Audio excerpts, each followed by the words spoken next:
இயேசுவில் அன்புக்குரிய சகோதரர்களே சகோதரிகளே, உங்கள் எல்லோருக்கும் என்னுடைய காலை வணக்கத்தை மிகுந்த மகிழ்ச்சியோடு தெரிவித்துக் கொள்கிறேன். இன்றைய நாள் நற்செய்தி நமக்கு ரொம்ப சவாலான நற்செய்தி.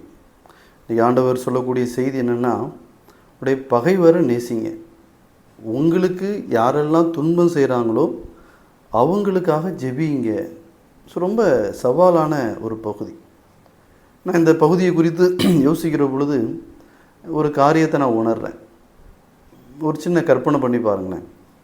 வெறுமனே நமக்கு 4 நற்செய்திகள் மட்டும்தான் பைபிள் அல்லது விவிலியம் அப்படிங்கிற பெயரில் நமக்கு தரப்பட்டிருக்கும் என்றால், மற்ற பழைய ஏற்பாடு இல்லை, புதிய ஏற்பாடில் உள்ள மற்ற நூல்கள்லாம் இல்லை. இந்த வெறும் 4 நற்செய்தி நூல்கள் மட்டுமே நமக்கு தரப்பட்டிருக்கிறது அப்படின்னு வைத்துக்கிறோமே பைபிளுங்கிற பெயரில். ஏன்னா நம்மளுக்கு இயேசு தான் முக்கியம்.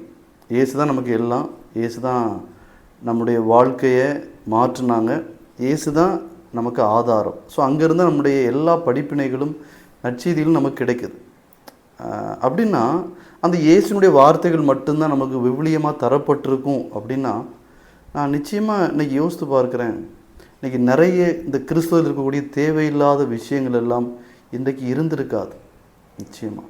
ஏன்னா இந்த 4 நற்செய்தி நூலும் நமக்கு சொல்லக்கூடிய ஒரே ஒரு விஷயம் என்னென்னா, உங்கள் வாழ்க்கையை எப்படி மாற்றுறது, இன்னும் சிறப்பான வாழ்க்கையாக நீங்கள் உங்களை வாழ்க்கையை மாற்றுறதுக்கு நீங்கள் என்னென்னலாம் சேர்க்கணும், என்னென்னலாம் எடுக்கணும், இதைத்தான் இயேசு 4 நற்செய்தி நூலையும் அழுத்தமாக பதிவு செய்கிறாங்க. அது ரொம்ப கஷ்டமான காரியம், கடினமான காரியம், நான் இல்லைன்னு சொல்லலை.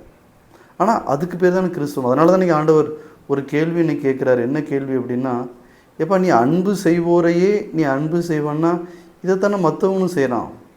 நீ என்ன நம்புகிற, என்ன பின்பற்ற அப்படின்னா உனக்கும் மற்றவங்களுக்கு இருக்கக்கூடிய வித்தியாசம் என்னன்னு கேட்குறாரு ஆண்டவர்.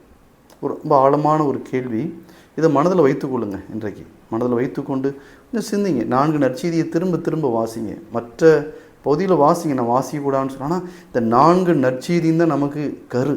கிறிஸ்துவனுடைய கருவே இதுதான். இதுதான் ஆதாரம், இதுதான் ஆணிவேர். இதை வாசிக்க வாசிக்க வாழ்க்கை மாறிக்கிட்டே இருக்கும். நான் அதை என் வாழ்க்கையில் உணர்றேன். ரைட். இந்த மனநிலையோட இன்றைக்குள்ள நற்செய்தி பகுதிக்கு போய் பார்த்தீங்கன்னா, இன்றைக்குள்ள நற்செய்தி பகுதியாக இருக்கட்டும், நேற்றுள்ள நற்செய்தி பகுதியாக இருக்கட்டும், இந்த ரெண்டுமே சொல்லக்கூடிய விஷயம் என்ன அப்படின்னா, அடுத்தவர்களே அன்பு செய்யுங்க. ஸோ அதுதான் ஆண்டவர் அழுத்தமாக பதிவு செய்கிறான்.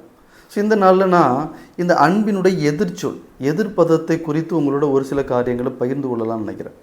இந்த அன்பினுடைய எதிர்ச்சொல், எதிர்ப்பதம் என்ன அப்படின்னா வெறுப்பு.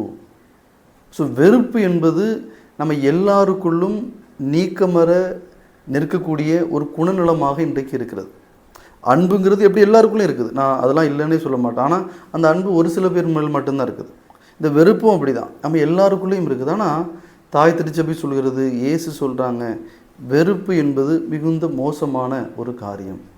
இந்த வெறுப்பை குறித்து யோசித்து பாருங்களேன். ஏன் இந்த வெறுப்பு எனக்குள்ளே இருக்குது? எல்லாருக்குள்ளேயும் இருக்குது. ஒரு சில நபர்கள் மேலே இருக்கலாம், ஒரு சில நிகழ்வுகள் மேலே இருக்கலாம், ஒரு சில குழுக்கள் மேலே இருக்கலாம், ஒரு சில உணவின் மீது இருக்கலாம், ஒரு சில கலர் மேலே நமக்கு வெறுப்பு இருக்கலாம். இது எல்லாத்தையும் கொஞ்சம் இன்றைக்கி ஆராய்ஞ்சு பாருங்கள். ஏன் எனக்கு இந்த வெறுப்பு?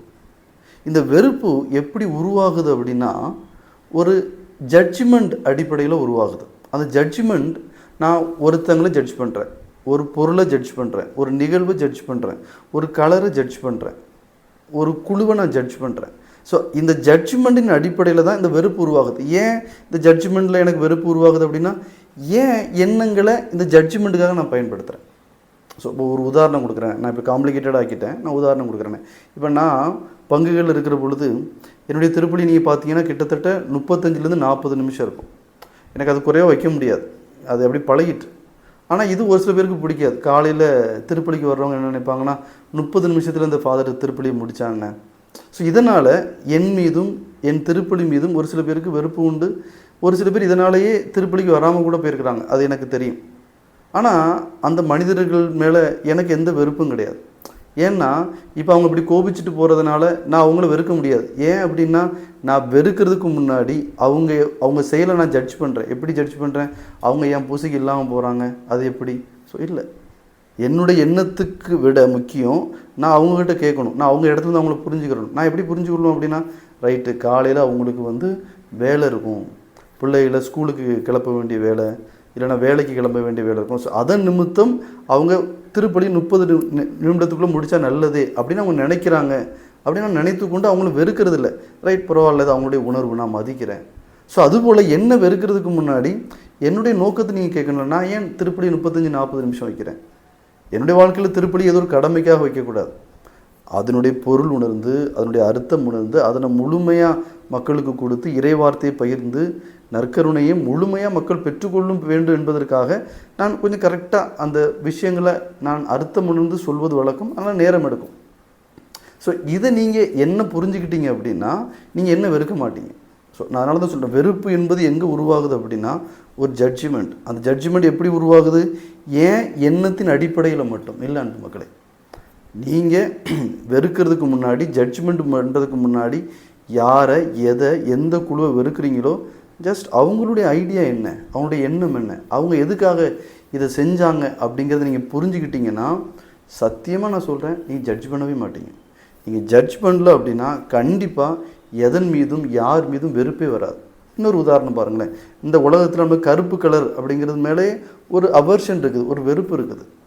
ஆனால் அவங்க கருப்பாக பிறக்கிறதும் கருப்பாக இருக்கிறதும் அது அவங்க பண்ணின தப்பு இல்லையே. அது அந்த கால சூழ்நிலையினுடைய வளர்ப்பு, அது கடவுளுடைய படைப்பு. இதற்கு பின்னாடி இருக்கக்கூடிய அந்த சூழ்நிலைகளை நாம் ஆழமாக கவனமாக பார்ப்போம் அப்படின்னா நிச்சயமாக இந்த கருப்பை வெறுக்க மாட்டோம், இதை அசிங்கன்னு சொல்ல மாட்டோம், அதை அசிங்கன்னு சொல்ல மாட்டோம், அது எனக்கு பிடிக்காது, கண்டிப்பாக நம்ம சொல்லவே மாட்டோம் மக்களே. அன்பு வாழ்க்கையில் நிச்சயமாக நான் சொல்கிறேன், எதன் மீதும் வெறுப்பு நம்மளுக்கு வரவே வராது. ஏன்னா என்னுடைய எண்ணத்தின், என்னுடைய ஆசையின் அடிப்படையில் மட்டும் நான் ஜட்ஜ்மெண்ட்டை நான் வைப்போம் அப்படின்னா அங்கே வெறுப்பு உருவாகிறது. இன்றைக்கி ஆண்டவர் சொல்லக்கூடிய விஷயம் என்னென்னா, யாரையும் எதையும் வெறுக்காதீங்க, வேண்டான்னு சொல்லாதீங்க. அவங்கள ஏற்றுக்கொள்ளுங்க, பிடிச்சிருந்துச்சுன்னா அவங்களோட நில்லுங்க, பிடிக்கலன்னா அதை கடந்து போங்க. அவங்கள வெறுக்க வேண்டிய அவசியம் இல்லை நாம். ஏன்னா வெறுப்பு என்பது உங்களுடைய துன்பத்திற்கும், உங்களுடைய நோய்க்கும், உங்களுடைய ஒரு சில இடர்பாடுகளுக்கும் காரணமாக இருக்கிறது என்பதை நான் அழுத்தமாக பதிவு செய்கிறேன். எனவே வெறுப்பு இல்லாத ஒரு மனநிலையோடு வாழ முயற்சி செய்யுங்க. இன்றைக்கி முடிஞ்சிச்சுன்னா யாரை நீங்கள் வெறுக்கிறீங்களோ ஒருத்தரை, நிறைய பேர் இருக்கலாம், அதில் யாராவது ஒருத்தரை சூஸ் பண்ணி நீங்கள் அவங்களோட உட்காந்து பேசி பாருங்களேன்.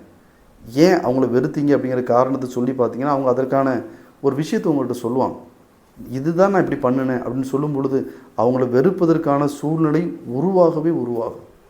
நீங்கள் எதெல்லாம் வெறுக்கிறீங்களோ அந்த இடத்துக்கு போய் அதனுடைய பின்னணியை கொஞ்சம் ஆராய்ஞ்சு பாருங்கள், அங்கே ஒரு நியாயம் இருக்கும். நீங்கள் யாரையும் எதையும் எச்சூழ்நிலையிலும் நீங்கள் வெறுக்கவே மாட்டீங்க. வெறுப்பில்லாத ஒரு மனநிலை ஒரு அற்புதமான கிறிஸ்துவ மனநிலை. அப்படி வாழ இன்றைக்கி முயற்சி எடுங்க. நான் மறுபடியும் பதிவு செய்கிறேன், வெறுப்பு நம்முடைய நோய்க்கும், நம்முடைய இடர்பாடுக்கும், துன்பத்திற்கும் காரணமாக இருக்கிறது. வெறுப்பை தூக்கி எறிங்க தயவு செய்து. கேட்க செவியுள்ளோர் கேட்கட்டும். ஆமென்.